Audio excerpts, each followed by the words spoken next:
코로나19 사태가 장기화되면서 다중집회 자제를 당부하는 정부 당국의 요청에 대해 교단별로 미묘한 입장 차이를 보이고 있습니다. 정부의 요구가 종교 자유를 침해한다는 입장과 교회가 방역에 적극 협조해야 한다는 의견도 나오고 있습니다. 이순규 기자의 보도입니다. 정부와 지방자치단체는 전국의 중고등학교 개학을 앞둔 다음 달 6일까지 교회도 물리적 거리두기에 힘을 보태달라고 연일 호소하고 있습니다. 대다수 교회 역시 예배당 주일 예배를 온라인 또는 가정 예배로 드리고 있지만 일부 교단에서는 코로나19 사태의 책임을 정부에 전가하고 다중집회 자제 요청을 종교 탄압으로 규정해 비판을 자초하고 있습니다. 우리나라에서 가장 큰 교단인 대한예수교장로회 합동총회는 지난 주일 방역수칙 준수 여부를 확인하기 위해 교회를 방문한 공무원들에게 예배당 출입 확인서를 받으라는 공문을 소속 교회에 보냈습니다.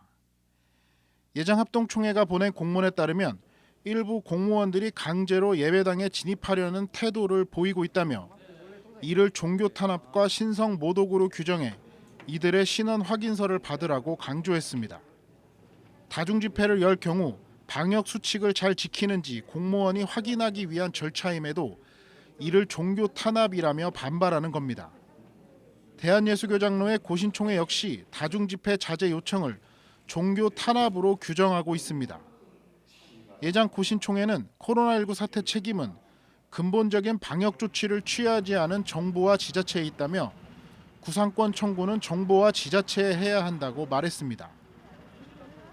대한예수교장로회 통합총회 역시 24일 발표한 목회서신에서 공권력과 행정적인 권한으로 교회를 욕보이지 말라며 정부 당국자들에게 경고했습니다. 예장통합총회 김태형 총회장은 코로나19 확산 방지를 위해 방역 수칙을 지켜달라는 정부의 요청에 방역을 넘어 기독교 신앙을 탄압해서는 안 된다며 어떤 명분으로도 교회에 공권력을 투입하는 것은 정당화될 수 없다고 말했습니다. 정부는 한국기독교교회협의회와 한국교회총연합 등 연합기구와 여의도 순복음교회 등 대형교회를 지속적으로 방문해 코로나19 확산 방지에 교회의 협조가 절실히 필요하다는 점을 당부하고 있지만 교회는 이를 탄압이라고 주장하는 겁니다. 교회의 공적 기능에 주목하며 어려운 시기를 잘 넘기기 위해 교회도 협조해야 한다는 의견도 있습니다. 높은 뜻 덕소교회 오대식 목사는 최근 자신의 SNS에 카페나 노래방은 놔두고 교회만 모이지 못하게 하느냐는 소리는 하지 말라며 교회는 카페나 노래방과 동급이 아니라고 말했습니다. 한국기독교장로회 육순종 총회장도 일부 목회자들이 군부 독재 시절과 민주화 운동 시절에도 공권력이 교회에 들어오지 못했다는 표현을 한다며 그런 말을 하는 사람일수록 그 당시 상황을 제대로 알지 못한다고 말했습니다.